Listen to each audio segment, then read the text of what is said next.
Ladies and gentlemen, allow me to introduce to you the apostle, the teacher of the word, the international speaker, ndoda eshumayela into bese yayiphila. My God, sinenhlanhla nathi kulezi insuku ngoba isekhona insali. Noma sekonakele kodwa insali isekhona. Hallelujah. Ladies and gentlemen, allow me to introduce to you Bishop Twala from Temple of Faith International Ministry.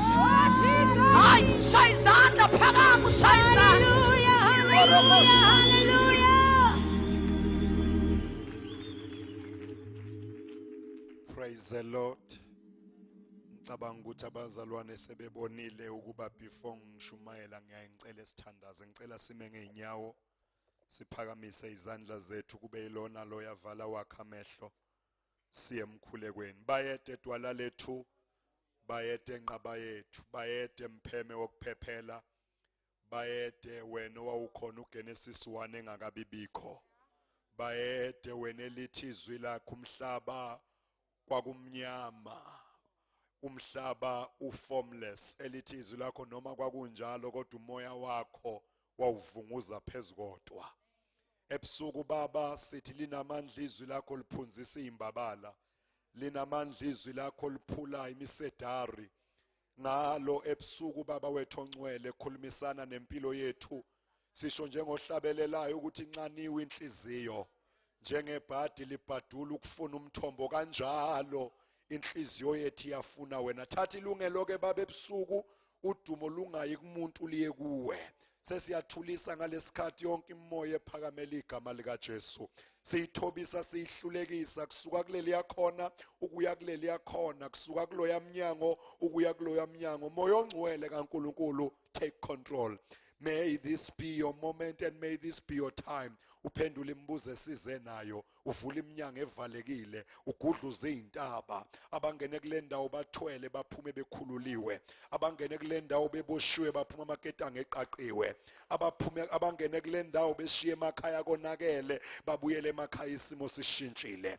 Baba besingeke siphume emakhazeni uma ngabe singakunxanele, siphume ngoba sikulambele. Dabula kube kanye kuleli tende ebusuku, khulume ngathi awukazi ukhulume moya ngcwele kaNkulunkulu. Sikwethembile ke Baba, nami uqobo ngicela ukuncika emandleni kamoya ngcwele ebusuku. Ngingaveli mina kodwa kuvele wena Baba, udumo liye kuwe ngoJesu Kristu inkosi yethu. Abakholwayo bathi amen. Awuthi kumakhelwane wenze kahle wafika makhe ebukhoneni benkosi. We may be seated bathandekayo.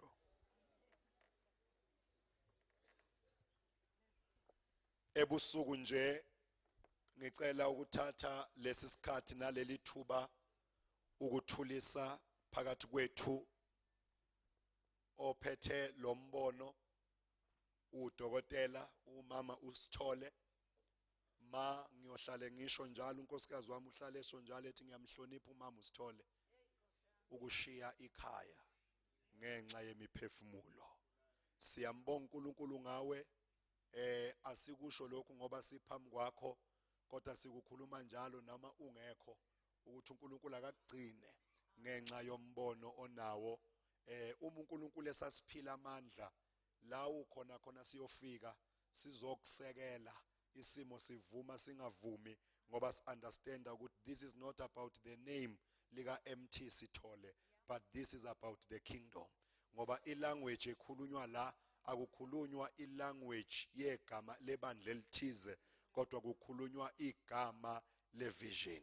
One of the great things eyokwenza umlando kababa uNJ Sithole ungacishe emhlabeni ukuthi into ayikhuluma eqala waze wabizwa inkosi esamile kuyo. Uma ngabe u-understanda ukuthi kwakunjani ngesikhathi sikababa uSithole, yayinjani lemvuselelo, lalinjani leli tende, ziningi izinto ezazingamlinga ukuthi ayijike ivision ngendlela esasimthanda ngayo, kodwa wama entweni yakhe akangagudluka. Yena I believe ukuthi lokho kuma yikona okunikeza le ministry i-sustainability kuze kube manje. And we say ma uNkulunkulu kababa akathwale le team, athwale wena, niqhubeke uthi ohlabelelayo le ndaba isahamba njalo ivusa abasekufeni ithuma imvuselelo isiqhube endleleni. God's army, thank you ngane zakwethu kuma noma kuze kube manje ngifila lokho nje enhlizweni yami kunibonga ngendlela emangalisayo bazalwane. Akulula. Uma ngabe ubona indlela ekunikelwa ngayo la thina esishumayelayo sesiyayicabanga inyanga nayiphela. So ukuma kwenu nomkhonzi kaNkuluNkulu kukhulu ngendlela emangalisayo kuba abantu basemadadeni bangizwa ngabe banishayela izandla okungenani. Praise the Lord. Ngithanda ukubingelela izinceke zikaNkuluNkulu ubalulile uma bonke abakhona ngicela ukungasanihlukanisa izinceke zikaNkuluNkulu kodwa ngiyathinteka kakhulu uma ngisahlezi la phansi ngumuntu ophawulayo kakhulu empilweni angihambi nje ngiyaphawula. Thanda ukubonga kakhulu madoda kaNkuluNkulu indaba ezitha nawe baba kuyamangalisa ukuthi ngo2014 kusenabantu abashumayelayo bangahambi baphinde bahlale balalela abanye. Kuyamangalisa lokho, kuyamangalisa kakhulu. Isikhathi esiphila kuso siphila esikhathini la abantu befuna ukuba ngama-celebrity emsebenzini kaNkuluNkulu. So into eniyenza iyayidla inhliziyo yami kakhulu. Into ke naye ngidla ngiyayithanda ukuyikhuluma ngoba ngifuna ukungashoni ngibanjezelwe ukuthi kunezinto engifuna ngabe ngayikhuluma engingayikhulumanga. Praise the Lord. Phela nakhona into ongazange uzikhulume zingakubamba ilanga lakho selifikile. Praise the Lord. Ayike bathandekayo ngicela ukuba nginibingele nonke egameni lenkosi yethu Jesu. Inhliziyo yami isekuthenini asingeneni ezwini likaNkuluNkulu ngaphandle kokubambezela. Incwadi ekaHezekiya isahluko esika37 sofunda khona ivesi lokuqala kuze kube sevesini lesikhombisa. Praise the Lord. Ngicela siphuthume khona Hezekiya chapter number 37 sizofunda ivesi lokuqala, sifunde ivesi lesibili, sifunde ivesi lesithathu nelesine, sime evesini lesikhombisa. Uma bazalwane sebefikile ngicela bathi amen. Cela sisale sesifunda. Ngiyacela kakhulu ukuthi mase sesifunda nikujwayele ukuthi usalusuma nje noma ungakatholi ukwenzela ukuthi ukwazi ukuthi ulizwe izwi ngoba alithi banini ngabalitholayo kodwa lithi banini ngabalizwayo. Singafunda Hezekiah chapter 37 verse number 1. All right. Ufunde ngale ndlela izolo sisi. Amen. Isandla sika Jehova sasiphezu kwami. Sangikhipha ngomoya kaJehova. Sangibeka phakathi kwesigodi. Sasigcwele amathambo. Wangidlulisa kuwo. Ngawazungeza. Bheka ayemaningi kakhulu ebusweni besigodi. Futhi bheka ayomile kakhulu. Wayesethi kimi, ndodana yomuntu, lawa mathambo angaphila na? Ngathi, Nkosi Jehova, wena uyazi. Wayesethi kimi, profetha phezu kwalawa mathambo. Uthi kuwo, nina mathambo omileyo, zwanini izwi lika Jehova. Isho kanje inkosi uJehova kulawa mathambo. Ithi, bhekani, ngiyakungenisa kini umoya, niphile. Ngiyakubeka imisipha phezu kwenu, ngihlumise inyama phezu kwenu. Nginimboze ngesikhumba, nginike umoya, niphile. Nazi ukuthi nginguJehova. Ngaprofetha njengalokho ngiyaliwe. Nalokho ngiprofetha kwabakhona umsindo nokugunquza. Amathambo asondelana, ithambo kulo ithambo. Thank you. Inkosi ayibusise ukufundwa kwezilwayo manje naphakade. Amen. Dokotela usithole nabafundisi abahloniphekileyo nani bathandekayo enkosini ngicela ke sibonisane namhlanje ngosuku lwami lokugcina ngalesi sifundo esifishane. Ngicela uthi kumakhelwane wakho uma uNkulunkulu ebuza umbuzo. Ngizonicela bathandekayo basibambisane kakhulu. Ngicela uthi kumakhelwane wakho ngoba uma usho kuye ufuna ubheke yena. Awuzusho kumakhana ubheke phambili. Ngicela uthi kumakhelwane wakho uma uNkulunkulu ebuza umbuzo khona azoyenza. When God asks a question, he is about to do something. uNkulunkulu akawubuza umbuzo makungekho into afuna ukuyenza, ngoba uNkulunkulu akabuzeli amahala, futhi uNkulunkulu akabuzi ngoba engenampendulo, kodwa ubuza ngoba efuna ukusebenzisana nalo obuzwayo. Angazi noma sisungeke yini ungiphindele lo layini nje wokuqala, khona into engicela abazali bayizwe. Verse number 1. Isandla sikaJehova sasiphezu kwami. Cela ume lapho ke. Ivesi elimnandi kangaka. Isandla sikaJehova sasiphezu kwami, kwangathi sizokwenza izinto, kanti asizile ukuzokwenza izinto. Praise the Lord. Ngifisa ukumemezela into ethi mama uSithole, ungasikhulekeli isandla sikaJehova ukuthi sibe phezulu kwakho uma ungalungele ukuya la sizokuyisa khona. Ngoba esikhathini esiningi abaningi bethu bakhulekela isandla, bacabanga ukuthi isandla usithi singaba phezulu kwakho sikuse la ucabanga ukuthi kuyiwa khona, kanti isandla noma ngabe sazi la kuyiwa khona kodwa asikubeki la kuyiwa khona, sikubeka la kungayiwa khona ukuyolungiselelwa la uya khona. Nikhona ngempela ebusuku? Mhlambe othi ngigijime nizozwa ukuthi ngithini. Lithi iBhayibheli uDavide kwakufuneka inkosi ezogcotshwa, walandwa, wafike wagcotshwa, ecabanga ukuthi uma ngabe eqeda ukugcotshwa uzothathwa ayofaka esigodlweni, kodwa wathi uma eqeda ukugcotshwa kwathiwa usungabuyela ehlane noma ngabe isandla sesiphezulu kwakho. Usungabuyela esandla ehlane noma ngabe isandla sesiphezulu kwakho. Kahleni bafethu, kanti ubengagcotshelwa yini ukuthi akayohlala eParliamente? Kanti ubengagcotshelwa yini ukuthi akayohlala esigodlweni? Ingani isandla sesiphezulu kwakhe? Kanti akayingane esigodlweni? Akwakusizi ukuthi aye esigodlweni engakaye ehlane, ngoba ibhere alikho esigodlweni kodwa ibhere lisehlane. Oh hallelujah, oh hallelujah. Ugcotshelwe isigodlo kodwa akafakwe esigodlweni, uyiswa ehlane, isandla siphezulu kwakhe, ngoba labo isandla esiphezulu kwabo abayiswa la beya khona kodwa abayiswa la beyolungiselelwa la beya khona.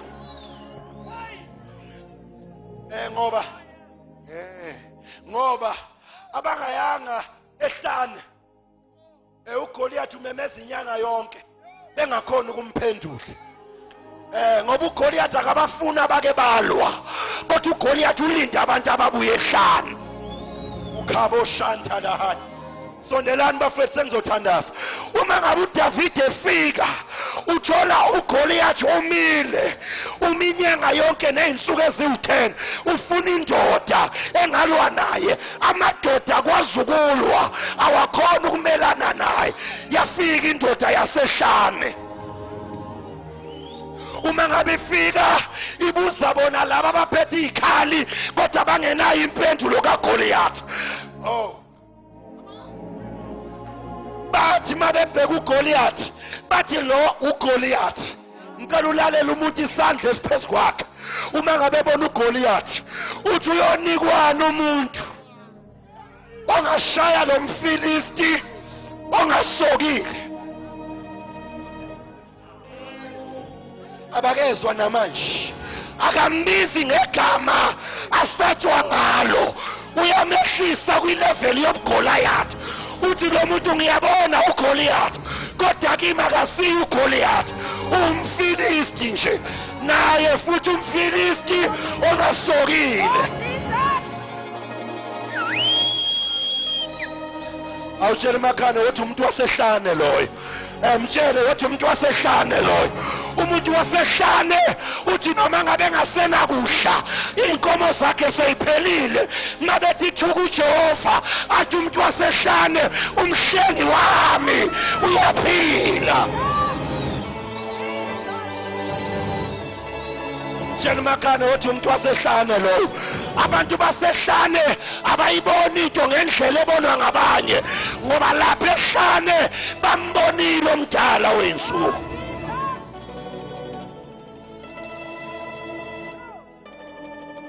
uNkulunkulu isandla sakhe masiphezu kwakho akakusi la ekusakhona khona lapho ekudlulisa khona engakakusi la ekusakhona ukuze mawufika la ekusakhona ungacabangi ukuthi wafikiswa amandla nokuhlakanipha kwakho kodwa wafikiswa umusa womdala wensuku.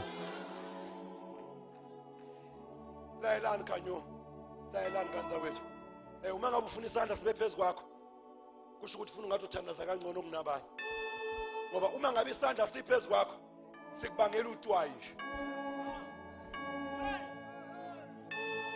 Uyezwa futhi kuthiwa umuntu owaqhatha uNkulunkulu owaqhatha uDavide namaFilisti uNkulunkulu. Kanti anizwa kanje osizweni? Kuthi umuntu owaqhatha uDavide namaFilisti uNkulunkulu ngokuthi uNkulunkulu akhulume phezulu kaDavide.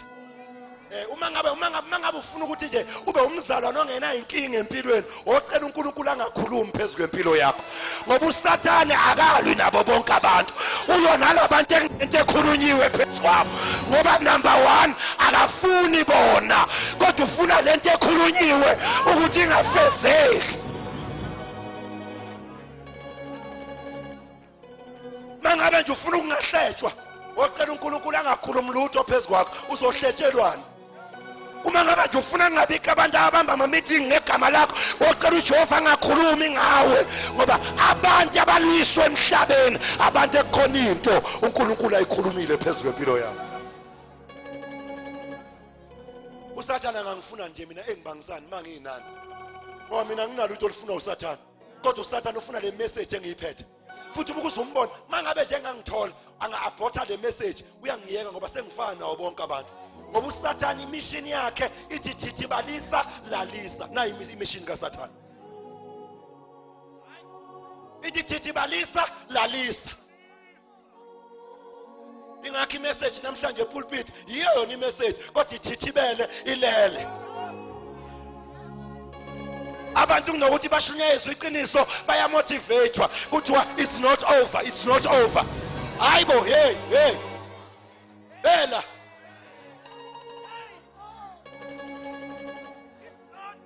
manje makuthiwa it's not over kusho ukuthi ilinda khona la inkingeni yakho. Kodwa umpostoli Paul mayebhala uthi kunye ngikufunayo uthi ukumazi yena bese ngazi namandla avusa uJesu kwabafileyo. Uma lamandla avusa uJesu angangivusa nami kulento engibhekene nayo. Thithibalisa lalisa.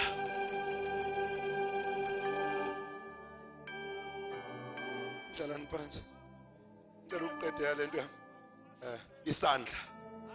Bamba ikhanda lakho uthi isandla sikaJehova sasiphezu kwakhe. Ayibo isandla sikaJehova sasiphezu kwakhe kodwa akaqala iministry.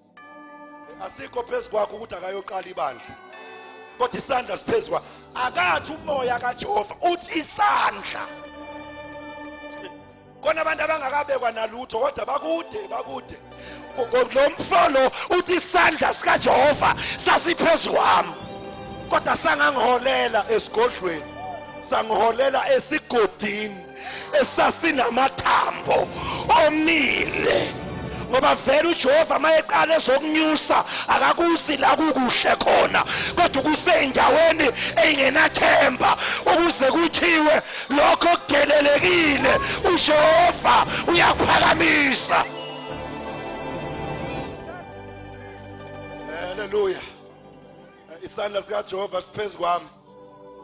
Siyaphike manje kodwa siyesigodini esinamatambo omileyo kakhulu. Lithi iBhayibheli uthi uHezekiya sathi masifike esigodini uJehova wabuza umbuzo. Uthi umbuzo obuzwa uJehova ndodana yomuntu lamathambo angaphila na?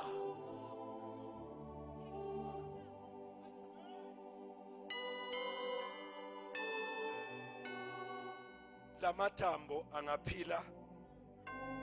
Uzani? Lamathambo angaphila. Ubani obuzayo? Njalo mayebuza umbuzo okwazi khonta phezulu kwayo. Ngoba kawubuza umbuzo makungekho into afuna ukuyenza. Kodwa ufuna ukuzwa ngaye lo afuna ukuyenza ngaye. Alright. And ngicela ukubambe lokhu kubaleke kabi. Akavamanga ukubuza umbuzo ningakadluli kwisizini yesilence.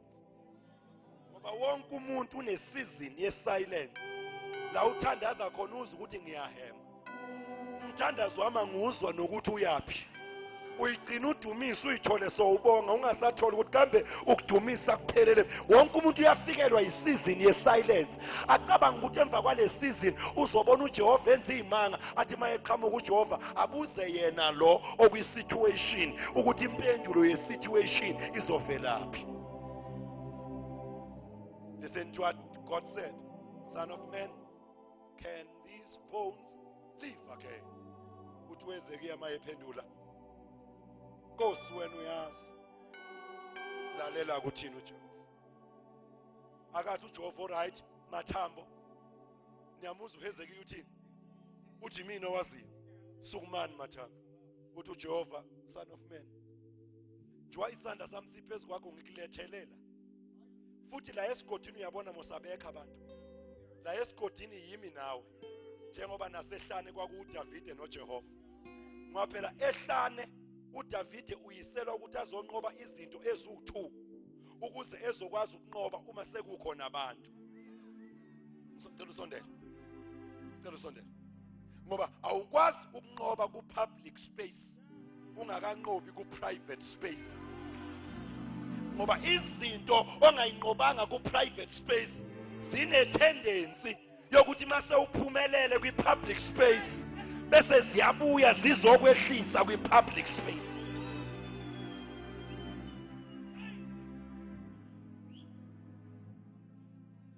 Nangabe nje uyashisa enkosini yenza sure ukuthi uyanqoba ku-private space.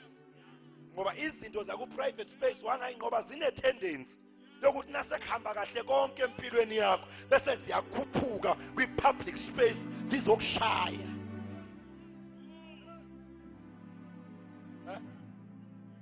That is why lithi iBhayibheli angazi ngoyingcolo ufuna ngikhulume nobani. Kodwa ingakho lithi iBhayibheli msukana uDavide ebulela ingonyama akazange atshele umuntu ngoba ingonyama wayeyibulalela yena. Msukana uDavide ebulala ibhere akekho umuntu owashaya izandla ngoba ibhere wayelibulalela yena. Number 1, oh moyingcwele ungangisilapho. Kodwa number 1 mayebulala ibhubesi. Ibhubesi limele umoya we-intimidation. Ngoba ibhubesi esikhathini esiningi ngaze lingabulala kodwa lisabisa ngokunyathela kwalo. And linomoya okulona umoya we-intimidation.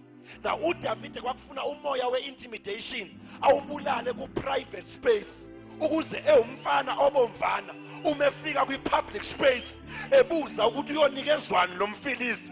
Abantu uma bemi-intimidator angakwazi uku-intimidateka ngoba umoya we-intimidation wawunqoba kwi-private space. Number 2, wafuna abulale ibhere. Ibhere limele umoya wenkani. Limele umoya wokungaxoleli.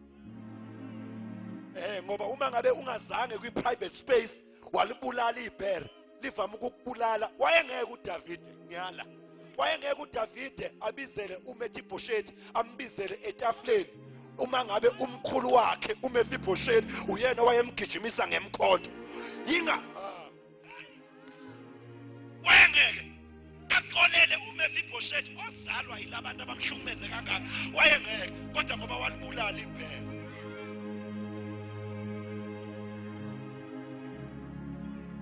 Kodwa ngoba walibulala ibhere, pick me up, kwi-private space kwabalula ukuthi abize uMefiboshethi ezomenzela umusa, hayi ngobe udeserve, ezomenzela umusa ngenxa kamkhulu wakhe noyise. Lento engishoyo akuyona yabo bonke abantu. Babili bathatha abantu engikhuluma nabo abastakile empilweni ku-public space ngoba kunezinto abangayinqobanga ku-private space. Uyabo? Ngingayimela lento engizoyisho manje. Kwi-politics uma ngabe umuntu bengakhona ukumshaya e-ofisini, mabengakhona ukumshaya e-ofisini, emabhukwini akhe kuyabhalansa, akuna fraud, akunalutho, bayawayeka ama-office bayofuna izintombi zakhe nezingane zakhe angazondlanga nezingane zakhe ayiphikayo bayofuna izinto ezingenanto yokwenza neoffice bayilande bazoyishaya kwi-public space bese kuthiwa uminister Sorenso uqonywe uSorenso kudistroyeke i-office aresigniswe ayohlala ekhaya kodwa into ahlaliswa ngayo ayihlangene nento ye-office ngoba khona izinto angayinqobanga ku-private space seziyamshaya kwi-public space. Angithi abazalwane unethu umzalwane ebandleni angakhulelwa bese bethi uwile bese bethi njani hayi akawanga ngani yakwethu akawanga hayi akawanga nephutha bazalwane shashbot hayi nenza iphutha akawanga mayekhulelwe akawanga kadawa njengoba ekhulelwe nje izithelo zokuwa yena kadawa uhlabelela nje uwile uyasharisha nje uwile njengoba seke pregnant akusi ukuwa kwakhe lokho kodwa izithelo zokuwa.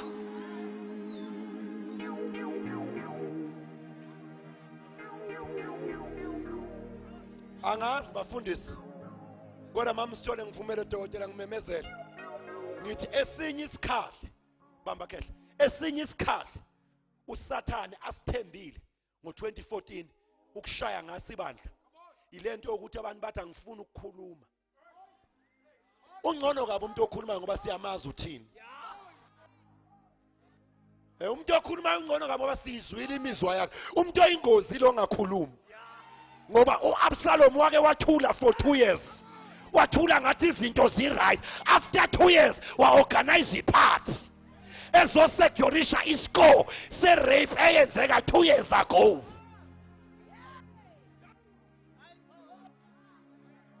Wamema uAmnon owarape udade wabo watshela amasotsha akhe wathi naye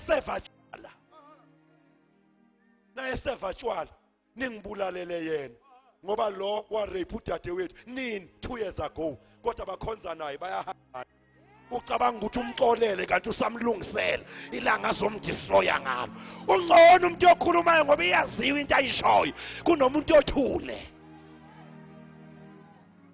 Mbambe ngo2014 isikhali uSathane asithembile uthemba isikhali sokuthi sibe ngathi asikhulumi kanti njengoba singakhulumi nje siyabonana. Ngiyakubona nje uphuza utshwala kodwa manje angikhona ukukhuluma njengoba ngingakhulumi nje nginikela ngawe esitheni ngiyoqala ukukhuluma mzukanisa isitha sesikudistroyile bese ngithi lento mina ngayibona kudala ngayibona kodwa ngakuhleka uma ungaphakathi kwayo kwaba ngathi angena indaba zabantu kanti akuzona indaba zabantu lezi indaba zombuso.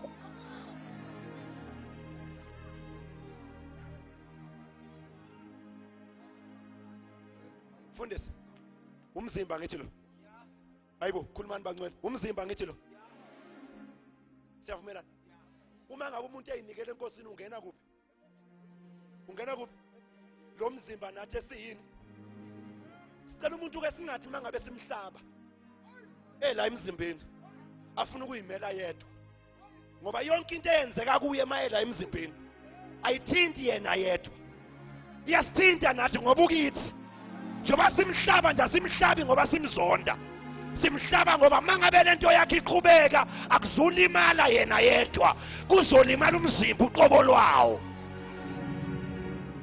Kahle wena usenazi indaba zakho uneyindaba zethu ngoba ukithi wena njengoba sekuvimba nje asivimbi wena sivimba wena ukithi ngoba mawushayisa awushayisi wedwa ushayisa nathi.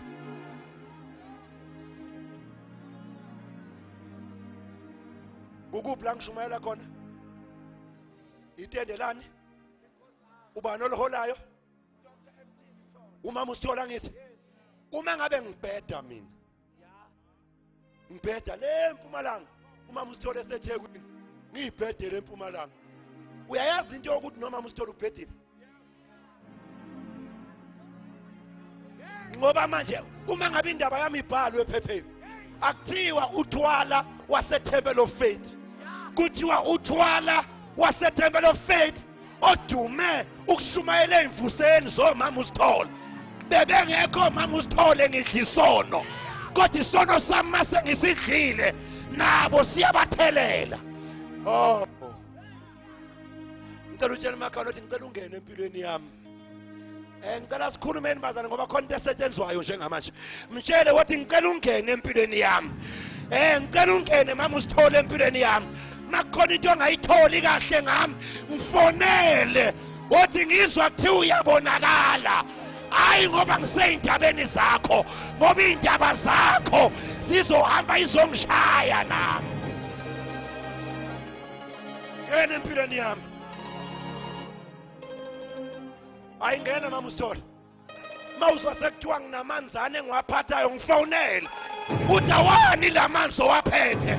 Ngoba wena izolo uthe namhlanje sewuthi uyisitha sevangeli.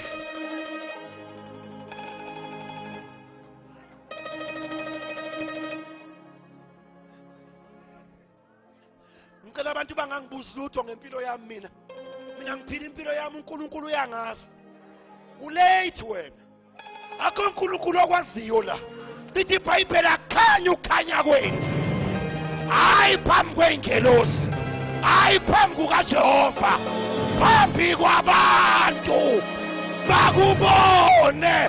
Mabeqeda ukukubona badumise uYihlo osezulwini. Ivangeli asiliphili phambi kukaNkulunkulu. Siliphila phambi kwabantu. Wemakhe balalela mntwana wasendlunkulu. Uma ngabe kukhona umuntu efuna yoripotela uNkulunkulu ngawe, akusizi ingelosi, yimi engihlala nawe.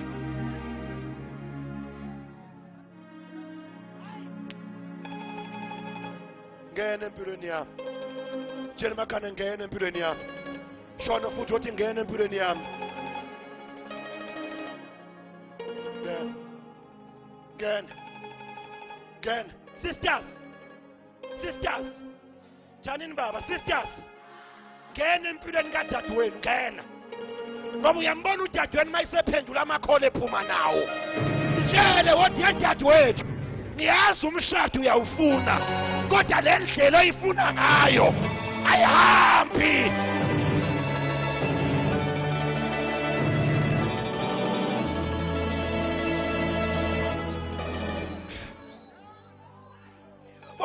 Bobrada, othini baba, bobrada. Ngene empilweni yomfweni. Umtshele mfowethu ivangeli leli. Abafana ngokweBhayibheli uthi uBoaz. Ngiyalezile abafana ukuba bangamthinti.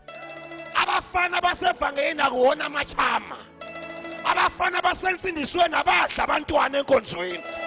Abafana basensindisweni baprotect abantwana enkonzweni.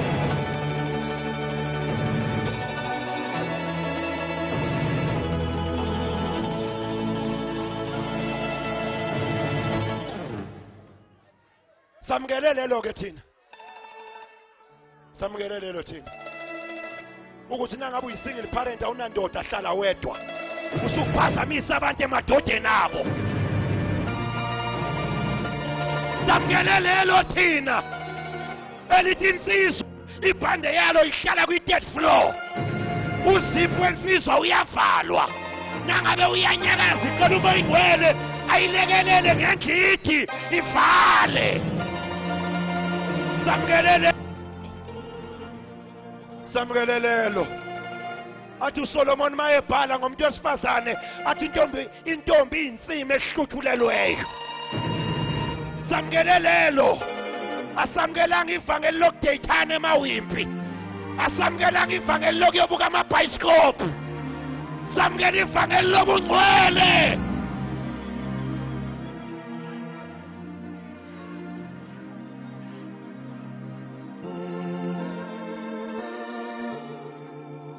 Manje babuthwala ngathi uzojaja nje namhlanje. Ngibona ngani mangilamukela? Baba, angeke uzuyibone ukuthi ishirt oligqokile alimhlophe until uhlangana nomuntu ofaka ishirt elimhlophe nawe ufaka ishirt elimhlophe. Ngisho futhi ngicela ukuyisho into engiphinda ngathi akuzwakalanga. Angeke ukwazi ukuthi ishirt elimhlophe oligqokile alimhlophe until uhlangana nomuntu ofaka ishirt elimhlophe nawe uligqokile ubone ukuthi hayibo ngoba nami ngihamba ngithi ngifaka isheti elimhlophe kanti leli linjani leli ngoba leli sidinga abantu abazoma bamele ivangeli ngo-2014 hayi abaningi umuntu oyedwa nje othi bayajola ontanga yethu sengina-35 kodwa ngizomlinda omdala wey'nsuku bayajola ontanga yethu sengina-40 kodwa ngizomlinda omdala kuney'nsuku. Siyathandaza, siyathandaza, siyathandaza. Ake ufuna abantu abagqoka amashethi amhlophe. Number 2, ungabi umngani nabantu abanenkinga obhekene nayo. Ngoba yikho into ozoyikhuluma nabantu ababhekene nenkinga obhekene nayo. Ngoba uma uhlangana nabo niyaduduzana nabo. Kodwa lali mnandi ivangeli. Kodwa lali mnandi ivangeli. We Makeba, ngihlangane nomunye umfundisi lezi insuku. Ayi mama usithole. Ngayithanda le nceku. Ithi mayikubingela bayangi-introduce uBishop Thwala ke lo. Ingibambisana ithi awu ninjani Mnyamande. Unjani kodwa empilweni engcwele. Ya. Ngawuthanda lo mbuzo man. Wangayinaka nje into yoBishop wangathi akayizwanga. Wathi ngithi angibuza ukuthi unjani empilweni engcwele. Ngoba kunabantu engathi bakhohliwe ukuthi na usindisiwe insindiso impilo engcwele. Ubungcwele ama-chorus. Lento ayihamba ubungcwele bungekho. Awubuza makani unjani empilweni engcwele.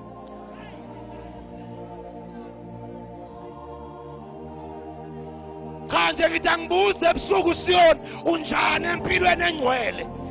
Siphephile yini ingane zabantu makukhona wena? Noma zonke uhamba uyinunusela ngomshado. Layelani mantombazana. Abafana abasindisiwe sebeyanazi nifuna ukuzwana. Akekho umuntu ongafika kuwathi ngicela siyola. Kodwa umuntu mayefika uthi ngizokusha. Kahle hle into ezengayo uye lo la. Lethi manje uveza le ofuna ukuyizwa. And once kwaqalwa ngola, iqiniso lithi ngeke kusafikwa kusha. Ngoba nasemshadweni kuqala istep grand march, opening prayer, MC, welcome, solemnization, welcome to the family. Kuhanje kiwe ithombeni. Ntambama ngabo 4. Welcome to Mama Land. Welcome to Baba Land. Ntambama ngabo 4:45. Sicela umama usithola azosikisa ikhekhe. Once lasikwa ikhekhe, umshado sowuphelile. Oh. Wangathi ngingedwa la. Nabavalelisayo once kwasikwa ikhekhe bathi sesiyahamba ngoba bayazi ukuthi once kwasikwa umshado ikhekhe sekuzovala umshado uphelile. Manje once waqala ngokusika ikhekhe ufuna wazi ukuthi lo mshado loyo phelile.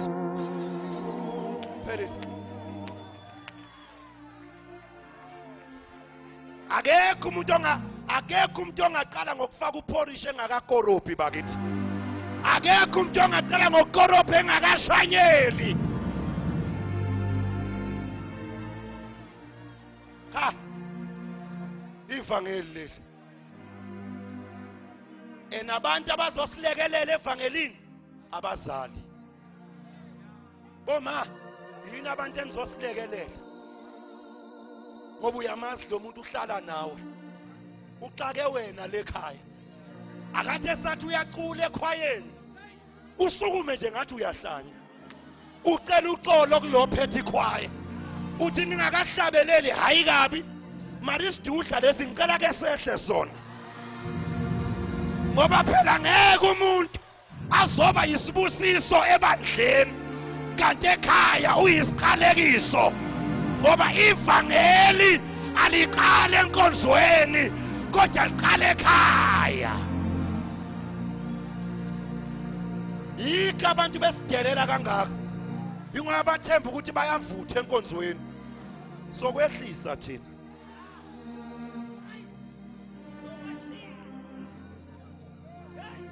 Hlalani phansi sengiyathandaza.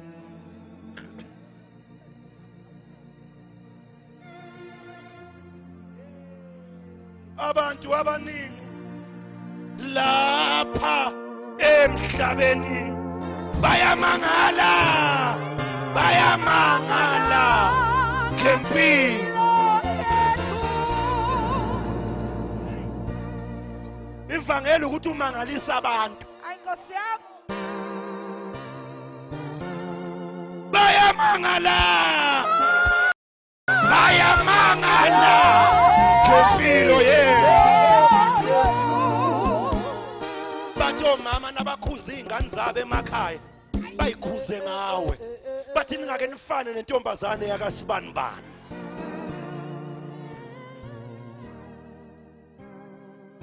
Ivangeli ukuthi umama wakho nakaxoxa nabanye abomama abahlushwa ngabantwana athi mina kwakuba ngiyakhuluma bafazi. Ngasizwa ilamasonto amathente. Umntana nami wayexake njengalaba beni. Kodwa wanede wahamba le inkonzo zasebusuku zamathende. Ngangiyinyanya le inkonzo hey kodwa zangilekelela kulomntwana. Ivangeli lelo. Manje enkonzweni ukhuluma ngezilimi ekhaya uphendulana nonyoko.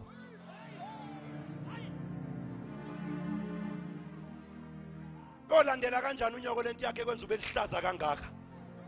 Angamanga noma efike esontene kuthola ukwiriza ngesishayina ukuthi lo mntwana kanti ukhala kangaka enkonzweni njobe ekhaya singalwazi ngisho unyembezi lwakhe. Igama elithi ngiyaxolisa aliphumi kunokuthi kuphuma ngiyaxolisa ubeka izizathu uyarizina akhuluma azathula umuntu omdala kodwa usindisiwe lo uhamba iyuthi. Uhamba iyuthi.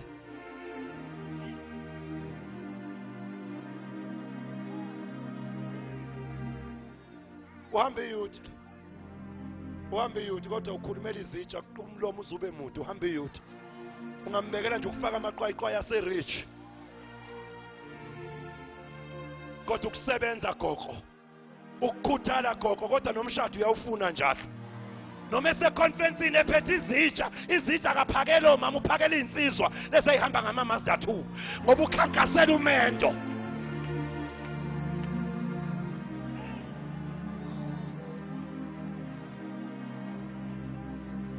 Noma ngawuthola umshado niyokhansela mama usithole kuyoze kube leyo nkathi ngoba ikhanda likho inhlonipha yikho.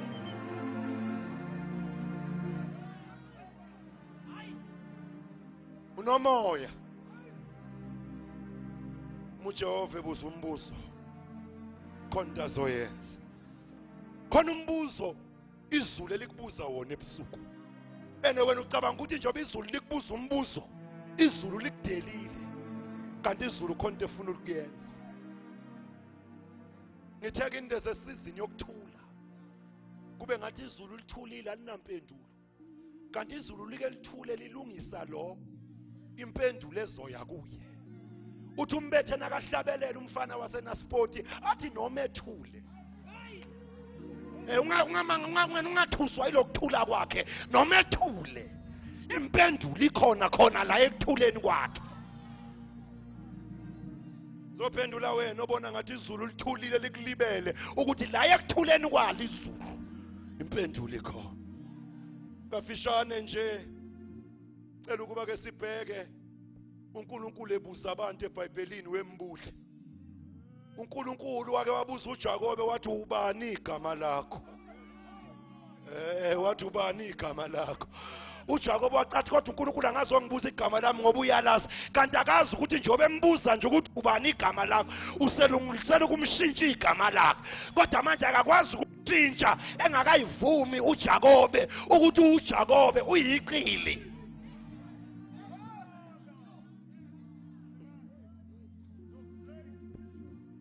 Ungizwile ngithini? Wambuza ukuthini? Shona wambuza ukuthini? Kwangathi ngingabuza ebusuku wena ubani igama lakho? Ngiyalibona lelaziwe ebandleni ngisho igama lakho langempela. Ngoba umuntu wangempela kuyena lo owuye mawubonwa ngabantu. Umuntu wangempela yilo owuye maye ngekho amehla kubhekile.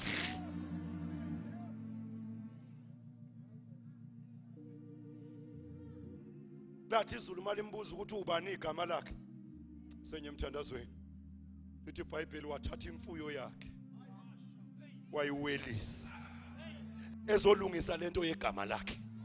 Ngoba khona isikhathi engasifike empilweni udecide ukuthi yabona sengidlalile ngevangeli kwenele manje. Khona isikhathi afuna sifike empilweni udecide ukuthi nami inkonzweni kwanele manje. I want to give my life to Jesus. I want to give my life to Jesus. Ngizakutshela mama usithole nase ngiphuma. Sekukhona ngisho igame entsha manje efikile. Yabantu abazenza ngathi banamadimoni banganawo. Ngoba babonile ukuthi abantu abathi bebenamadimoni sibaphathela phezulu. Manje bafuna sambe sehla senyuka nabo bezofakaza ukuthi ngangenzani. Abakaze benze next basadla. Ngoba isikhathi esifikile kufika isikhathi sokumazi kodwa singamsabi.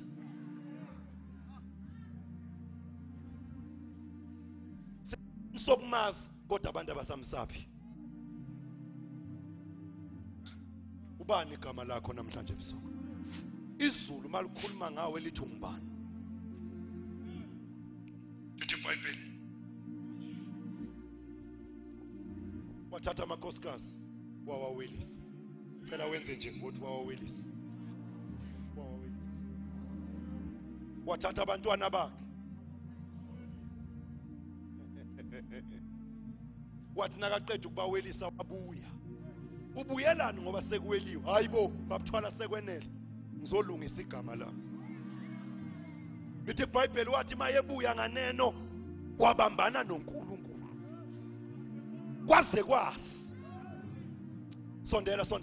Lithi iBhayibheli wathi mayebambene noNkulunkulu, umuntu ayebambene naye wamphula unyongo. Cela ukubambe lokho. Ngoba enye into ukuhamba izulu lingakakulimazi. Enye into ukuhamba izulu selikulimazile. Uyabona ke mamjobe laba abahamba izulu selibalimazile yilaba abathi mina ngisahlehli. Bake bahlebe ngawo abazalwane. Utshena abantwana bakho ukuthi angisayi nakulelo bandla lakhona. Ithi mayifika iSunday zithi 9. Ingena iGospel Gold abantwana bathi mama vela uwina uthi anginokuya kulelo tende. Zithi nazithi 9:30 bakhuluma abafana emsakazweni inyakaza into yakho. Kunyakazele yandawo walinyazwa kuyo. Zithi mazithi khona to 10 uthi ngitheleleni amanzi. Bathi hayibo mama kanti sewuyaya na? Uthi hayibo ngafelwa mina. Khohlwani lento yabantu abahleba ngegama lami. Afelwa mina. Usho njengoDavide uthi ngajabula lapho bethi kimi asiye endlini kaJehova. Uthi ilanga elilodwa emagcekeni kaSomandla lidlula izinsuku ezinkulungwane kwezinye indawo. Ngizokumemeza namuhla. Akowulungise lento yegama lakho. So hambile nalegama elingakalungi isikhathi eside lungisa igama lakho. Leli tende njengoba limela limela ukuzonika wena ithuba lokulungisa igama ngoba amaqiniso esiwakhuluma la awasakhulunywa la ukhonza khona. Lungisa igama lakho. Lungisa igama lakho. Nomfundisi wakho udonsa nzima. Ngoba njalo ngesonto ufuna phone ani check niyeza namhlanje. Usala imali ukungakuboni namhlanje. Ingakho uthenjiwe. Uyazi ukuthi uma ungafikanga ngeke ihambe naleyo nkonzo. Umfundisi wakho unenhliziyo akafani nathi. Unenhliziyo yokulokho ekucheck ukuthi unjani kwathini kwayapha. Ingakho uma umfundisi kubalekile ukuthi uqale wacula ama chorus. Uma umfundisi kubalekile nje ukuthi uyijwayele into yokuthi uyiwacula ama chorus. Ube uMC ufakazi yenza inkonzo ukuze abantu abanamaphimbo mabephakama ngamaphimbo ubashiftisele eceleni ungene esikhaleni. Iyahlupa vele into yokwenzisa abantu into ongakazi uyenze.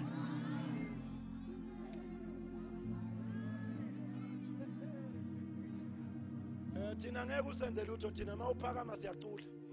Sineyihosho nedicho. Wena unezwe lihle lejoyous marali alenzi next. Umtshini inhliziyo ayithinteki kanti le ihosho zethu ihamba noSomandla. Oh my God. Number 2, lithi iBhayibheli bathi mabebambana nalomuntu wathi uJakobe ngeke nguyeke ungakangibusisi. Hayi ngezibusiso zasenyameni.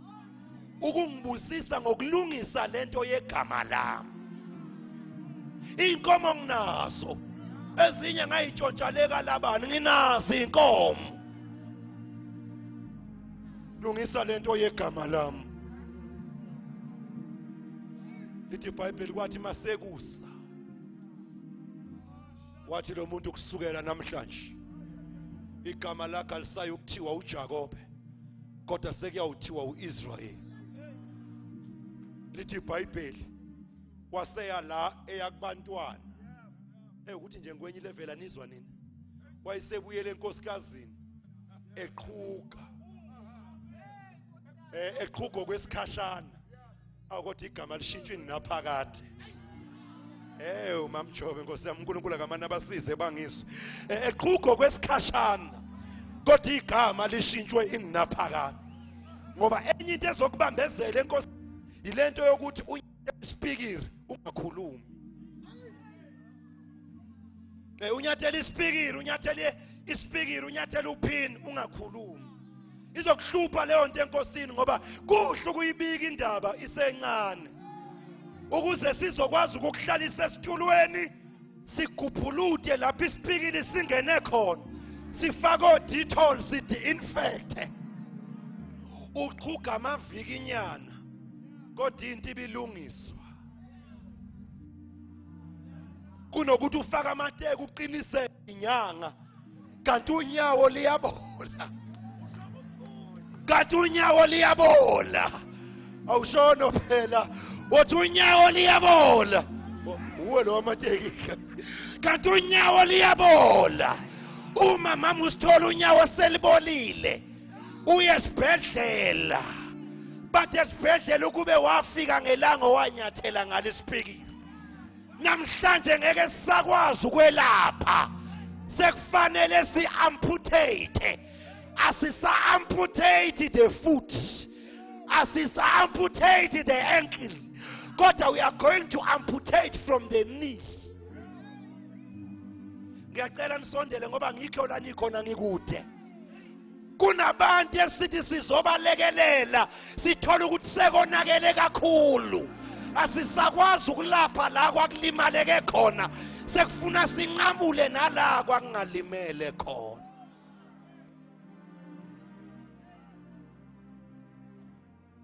Senyemthandazweni Abrahama ulinde isithembiso. Cela ukushumayela iBhayibheli nje.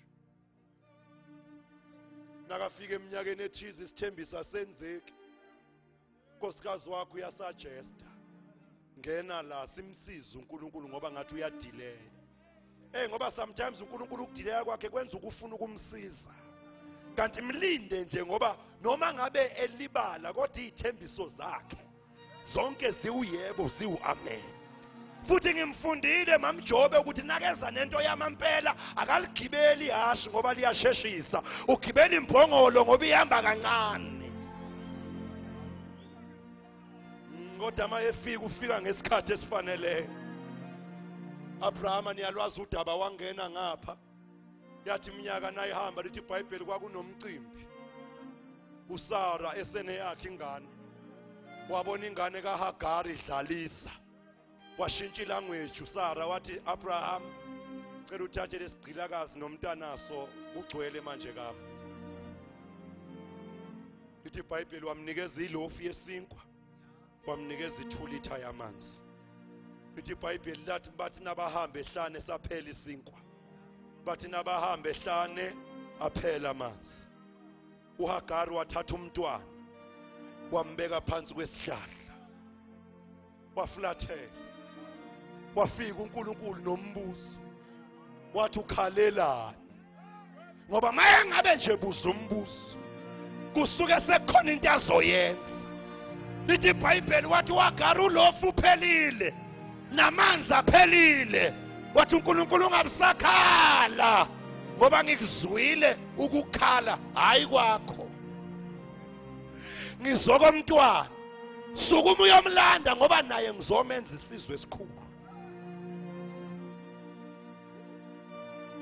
Uma kubuza umbuzo khona into azoyenza. Mama uSithole noJesu mangabe ngena kwi-dispensation yakhe uhamba kule trend uJesu abehamba kuyo. Uqala nje ibekwa lapha encwadini yezenzo kusemshadweni. Kumnandi emenyiwe noma wakhe emenyiwe nabafundi bakhe bemenyiwe. But makuphela iwayini uma wakhe weza kuye wathi abanali iwayini. uJesu wenza into ayise yokubuza umbuzo. Ngoba maye wabuza umbuzo khona into azoyenza. Wathi sifazane ungene ngani kokwami?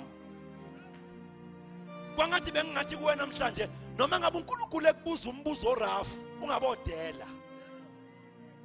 Ngoba wake wabuza ukuthi kulungile yini ukuthi isinkwa sabantwana sinikezwe izinja. Ku right na? Awu lo mama wangathi ngathi uzwile ukuthi nakabuza umbuzo obekezela impela ke ngoba uma nje ke wabuza umbuzo usuke seredi ukuza nempendulo. Wathi lo mama hayi noma ngabe makusho wena ukuthi ngiyinja kwamukelekile ngoba nazi izinja lezo ziyayidla imvuthuluka ewetafuleni. Wathi uJesu awayiphasa itest. Ngiyaqala kule ndawo ukubona ukukholo okungaka. Ikuphi ukukholo? Ukuthi umbuzo uthi ukurejecta kodwa wena usondele embuzweni.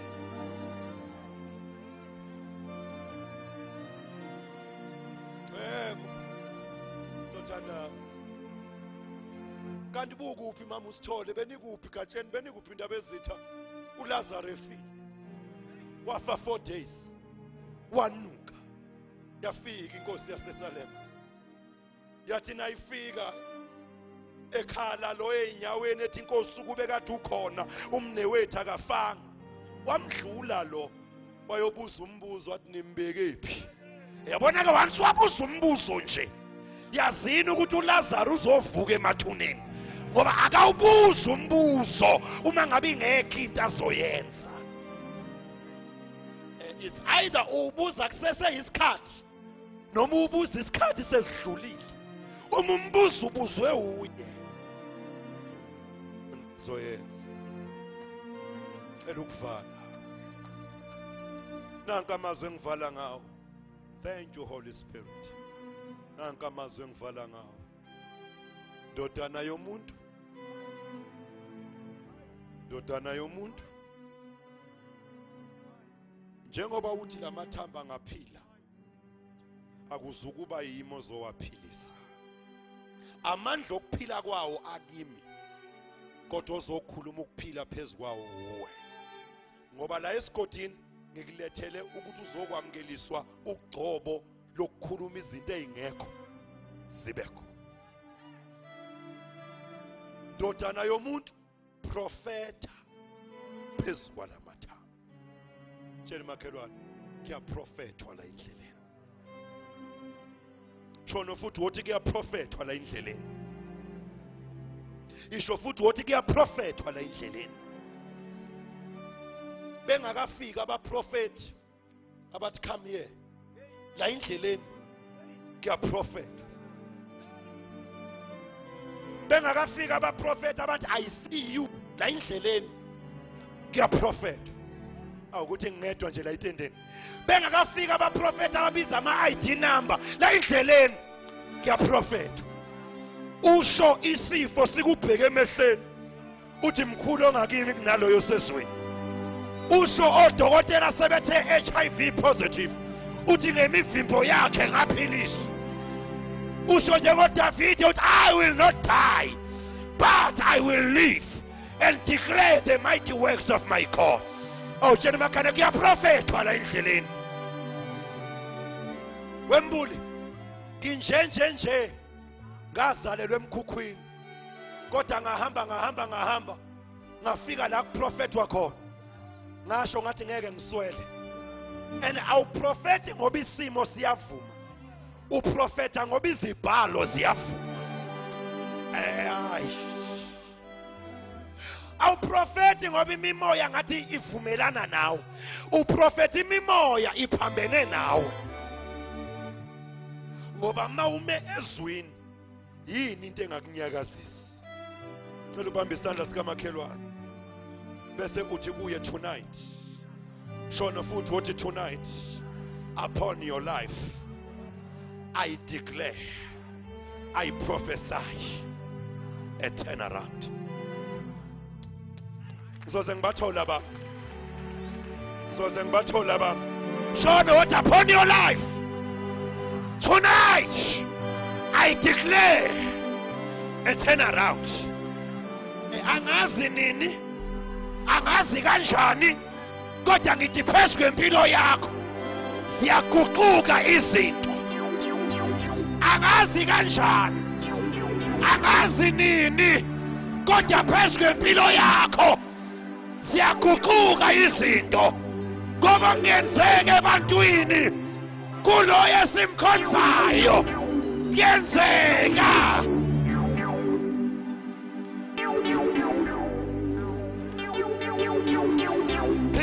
Phindusho what upon your life abamelene nawe bancane kunabangakuwe.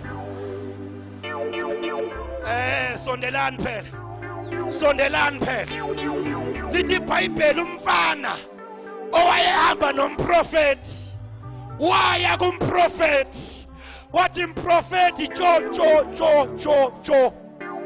Sheba baba kakang bayemelani liruna wathi bheka bangakanani abamelene nathi. Wathi umprofeti wayeka umfana umprofeti wathi uNkulunkulu vula amehlo omfana abone ukuthi bangakanani abangakithi kunalabo abamelene nathi. Namhlanje phezu kwempilo yakho ngiyamemezela izitha zakho zizoza ngendlela eyodwa, kodwa zizothi iseza bese iqabana zodwa, zizobuyela emuva ngendlela eziyisikhombisa.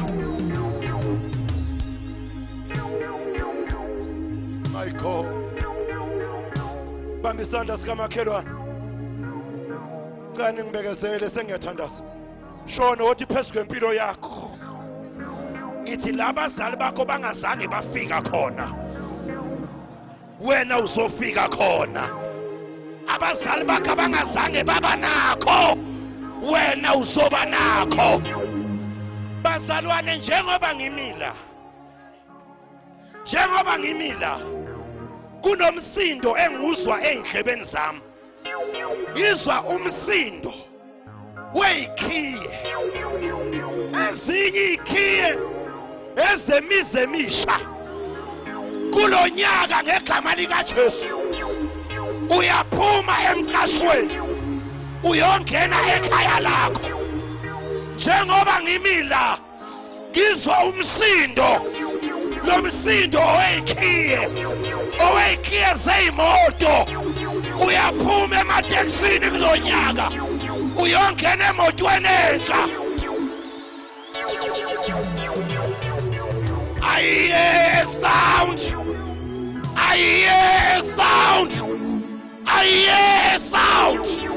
Ngizwa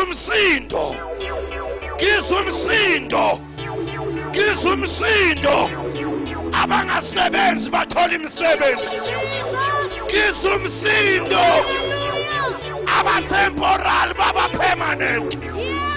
Ngizwa umsindo. Abapermanent bayapronyotwa.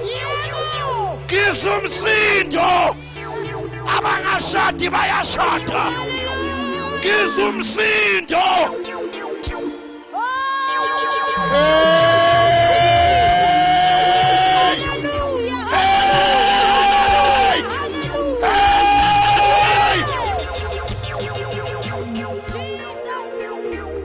Get out of my way. Get out of my way. Devil, get out of my way. Devil, get out of my way. Akakabonakali esiyoba yikho kodwa mayebonakala. Ngizwa umsindo. Khona umsindo engizwayo mama uSithohle. ngizwa umsindo othi lokho ihlo elingakubonanga, ngizwa umsindo othi lokho indlebe engakuzwanga, yilokho umoya akulungisele abangcwele. Awuphama izandla zakho, shona what I receive.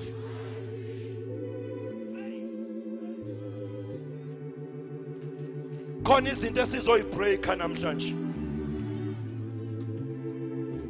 Tonight I came on a special assignment. uNkulunkulu ungithumela into eyodwa nje mamjobe.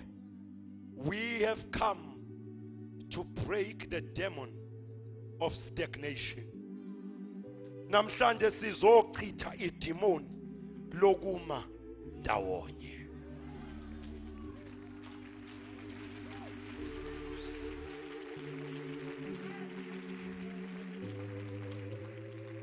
uNkulunkulu ukhuluma nawe. Sewuzujwayele. Awusajabuli nakuthiwa khona into ezayo.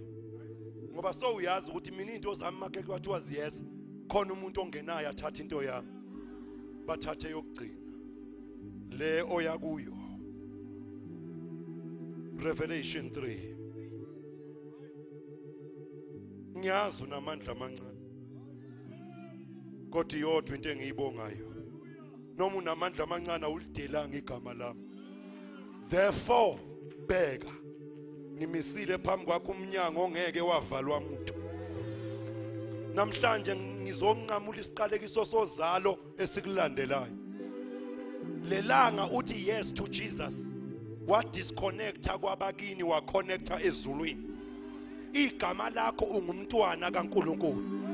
Ama benefits akho nanka sengiyakubalela. 1, konke okuzelwe uNkulunkulu kuyalinqoba izwe. Ama benefits akho number 2, akukho sikhali esilolelwe wena esiyophumelela. Nolimi olukuvukelayo liyothojiswa.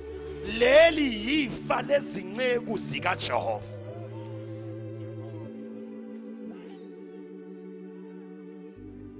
Get out of my way. Devil, get out of my way. We are forceful tonight. Pakisha manje namadimoni akho. Amadimoni adla imali zabangcwele. Amadimoni enza abangcwele basebenze kodwa bangayiboni inqubekela phambili. Amadimoni enza abantu ilanga lokuhola balizonde kunelanga lokusebenza. Amadimoni enza abantu bafisa ukunikela kodwa imali yabo bangayazi yenzani. Namhlanje ebusuku wikhapha shanta la hasa. Somelana nalezo zinto. Impilo ikubuso. Son of man, prophesy. Uthi Ezekiel, then I started prophesying. Uthi ngathi imsipha ayibe phezukwayo.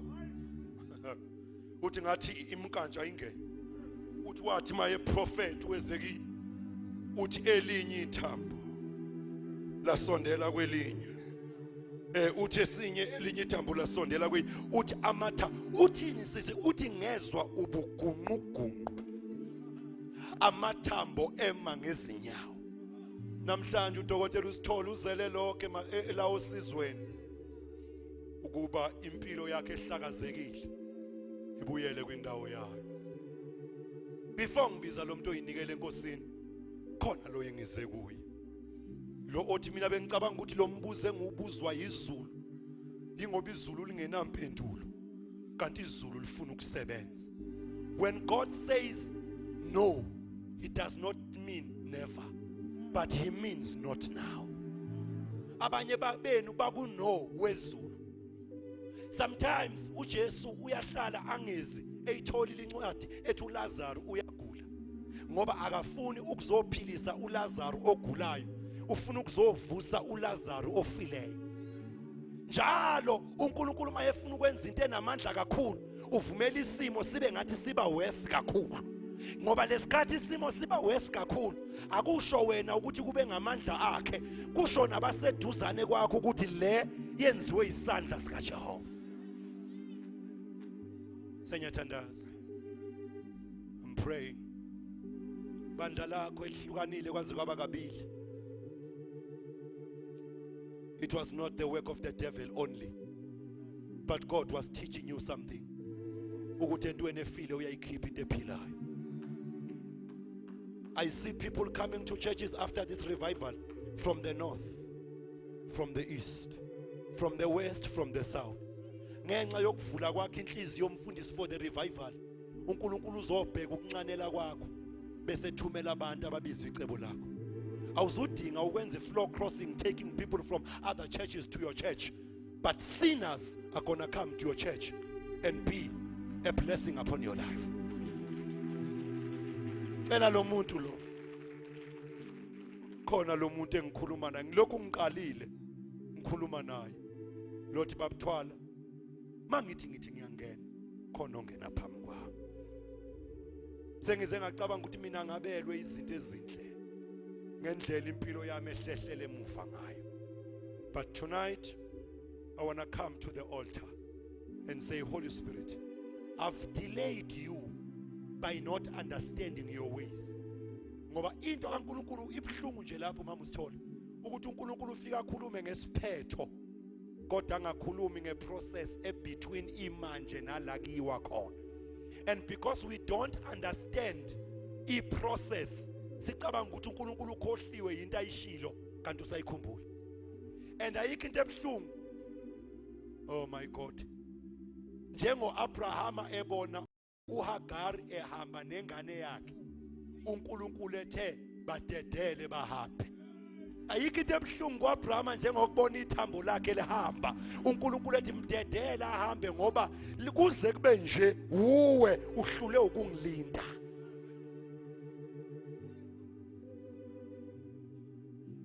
I've delayed you, Holy Spirit. I've thought, sengize nginyanya nabantu abafakazayo ngoba kimi azikho izinto ezenzekayo. Cela uphakamise isandla sakho, uvala wakho amehlo. Cela nisondele kakhulu, sondela futhi. Baningi abezemva kwakho. Cela uyiphakamise isandla zakho, uvala wakho amehlo. Thank you, Lord. Cela lonke ibandla lika Jesu siphakamise izandla. Kukhona into esizoyenza namhlanje ebusuku. Khona amandla engwezwayo mamjobe. Uzolandelwa yingcingo sowusekhaya. 1998 uNkulunkulu wathumela ubaba uSithole kule ndawo yakithi. Abaningi bethu abashumayela ivangeli namhlanje kwakungenxa yaleyo mvuselelo. And I believe deep down in my spirit it is not a mistake that God has sent you here again. Yes, not you ngenxa yemphefumulo elahlekile, but He has sent you to be a petrol station kubantu asebefuna ukugive up. Phakamisa izandla zakho. Cela ubambe imic yakho khanyo. Thank you, Jesus. Thank you, Lord. Oh, Jesus. Cela siphakamise izandla zethu. Ushers, be careful, please. Thank you, Lord. Khona ifu elikulendlu right now.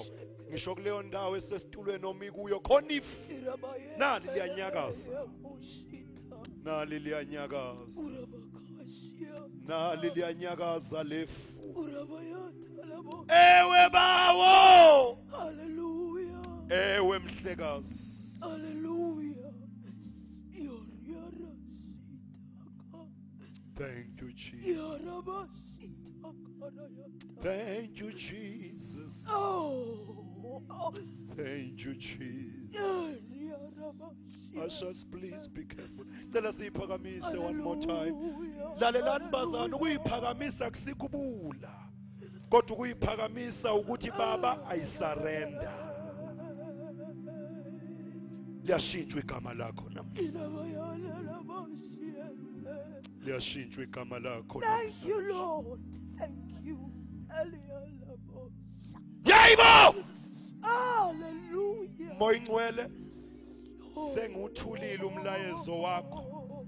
Njengamanje inkonzo sengiyayihand over.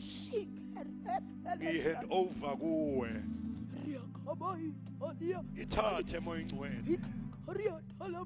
Ithathe moya ingcwele. Thank you, Lord. Intercessors in your position. Thank you, Lord. Ithathe moya Thank you, ingcwele. Lord. Hallelujah. Ithathe moya ingcwele. Hallelujah. Ithathe moya ingcwele. Ithathe. Hallelujah. Ithathe inkonzo moya ingcwele ithathe. Hallelujah. Ithathe moya ingcwele inkonzo. Hallelujah. Ithathe moya ingcwele. Kusuka kuleli yakhona kuyaleli yakhona. Ithathe moya ingcwele. Ingani wenu uyasazi ngamunye ngamunye.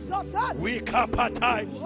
Widayila mashata phansi. Wipakatha libaya. Rikatha labasha. Indakhala bayendele bosaya. Indelele bosheka labaya. Indele besa. Thank you, Lord. Thank you, Jesus. Nine nilanga phambili nize kumoya ingcwele.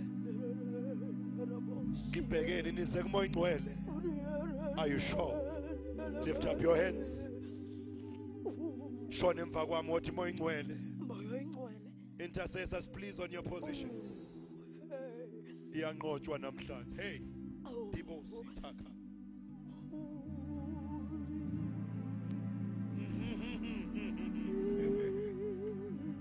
Shono kakhulu wothi moya ingcwele. Touch me. Touch me. Namhlanje sikhulekela ukuba isandla sibe phezulu kwakho. Isandla sikaNkulunkulu sibe phezulu kwakho. Shono one more time. Moya ingcwele. Touch me. Touch me. If you believe what you've just prayed, if you believe what you've just prayed, watch. Watch. Watch. Watch. Watch. If you believe what you've just prayed, watch. Watch. Watch. Watch. All over the tent, nasi sandla sikaJehova. All over the tent, nasi sandla sikaJehova. All over the tent, nasi sandla. Babeke phansi. Nasi sandla. Nasi sandla. Nasi sandla. Babeke phansi. Nasi sandla. Nasi sandla. Thank you, Jesus. Let us see sonke tendeni moya ingcwele. Touch me. Receive it. Nasi sandla. Hey. Babeke phansi. Ashas be careful. Rakas daboshe. Yendele bebe.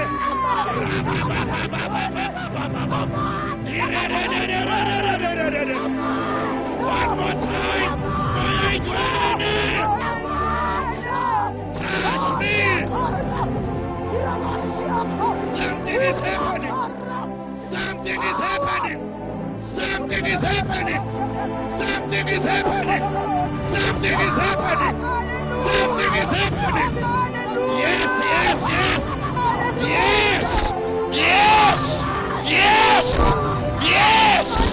Yes.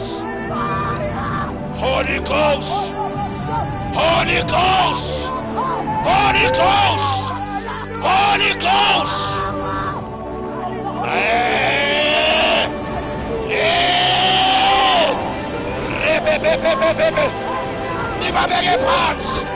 Yes. Ewe bawo.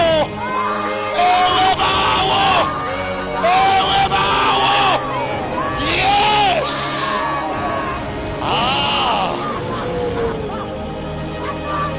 Koshanta labaha.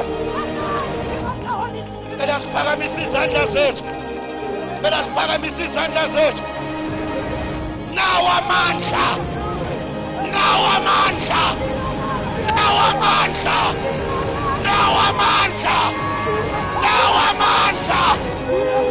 Yamgena.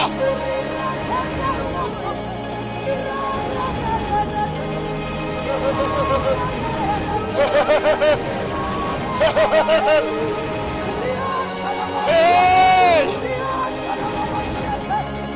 Just like the day of the Pentecost. Just like the day of the Pentecost. Just like the day of the Pentecost.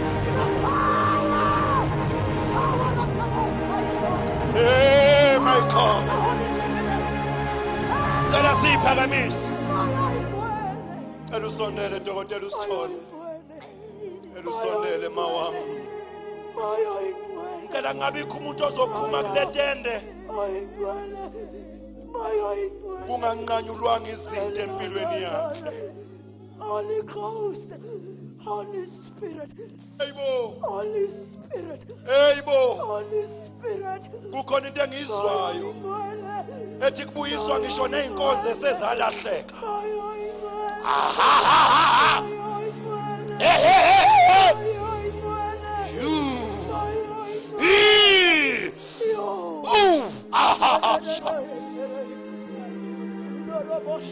Awuyiphakamise nawe izandla zakho, ungayinaki nento yokuthi ulapho ngoba ukhona lapha esitulweni. Ribayala basaya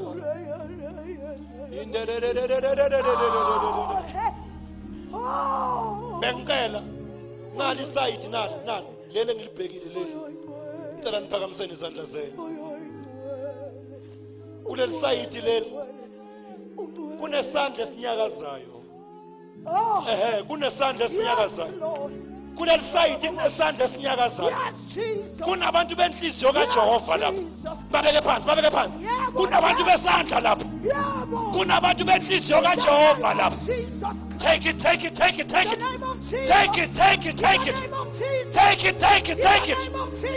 Oh my God, oh Baba, kanti usikhumbule osizweni ebusuku. Thank you Jesus. Phakamisa izandla zakho. Wavala wakha amehlo all over the tent. Ngiyayithatha le mic nginikeza udokotela.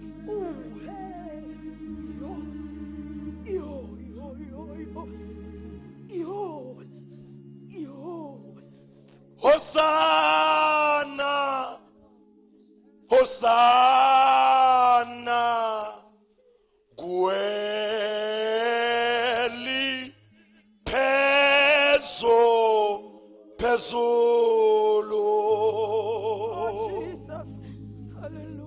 Eluphakama izandla zakho la umekhona.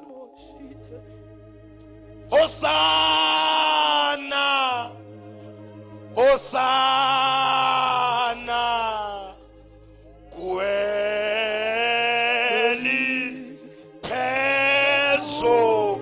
Pezolo. My God, Bambi Mike Mbuli, my God, ela leo ndawana nje, phakamise nawe zakho, uvala wakha amehlo ningithethelele. Moyingcwele. Hosanna, Hosanna, Hosanna, Gweli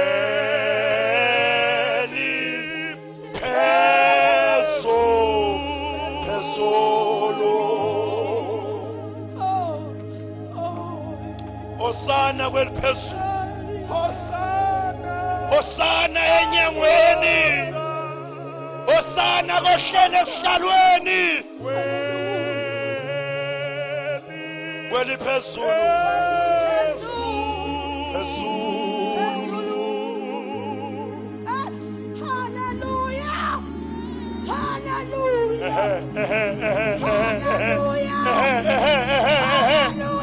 Hosanna kweli phezulu. Hallelujah. Hosanna kweli phezulu. Thank you, Jesus. Hosanna. Thank you, Lord. Hosanna. Gweli Pezulu. Let us say Palamise for the last time. Ukhona ebusuku Baba, ukhona moyingcwele, umkhonzi wakho lo Baba.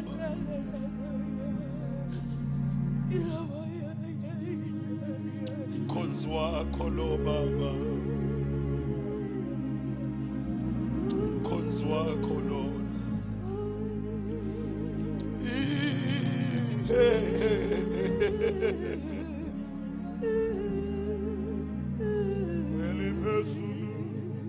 The Lord is worthy to be praised. He's worthy to be praised. The Lord is worthy. The Lord is worthy to be praised. Hallelujah!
iyakhuluma ithi ngizokusuka ngiye kubaba ngifike ngithi baba ngonile noma sengaba njengomunye